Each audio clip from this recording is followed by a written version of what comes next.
مرحبا أعزائي المشاهدين وأهلا وسهلا فيكم بفيديو جديد. وصفتنا لليوم قطايف عصافيري بالقشطة. تفضلوا معنا لتشوفوا الطريقة، أما المقادير بالضبط رح أتركها بصندوق الوصفات. بلشت أخلط 2 كوب طحين مع نص كوب طحين فرخة، سكر، نشا، بيكنج باودر وخميرة.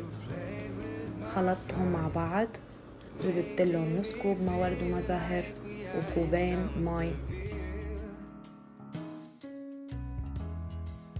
خلطتهم مبدئيا بالمعلقة لحتى يتجانسوا مع بعض، ومن ثم حطيتهم بالخلاط لحتى اخفقهم لمدة 3 دقايق على سرعة عالية ليعطيني هيدا القوام اللي انتو شايفينه.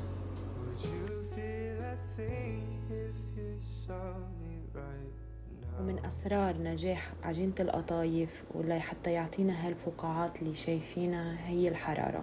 حرارة المقلاية لازم تكون معتدلة، لا واطية ولا كتير عالية، حتى تكون طرية بهالشكل وهالمنظر.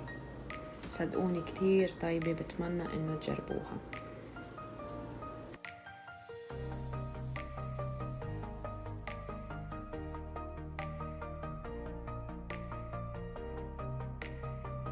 وهون من بعد ما حشيتها وزينتها بالفستق الحلبي، إن شاء الله قريبا رح نزلكم وصفة حلاوة الجبن.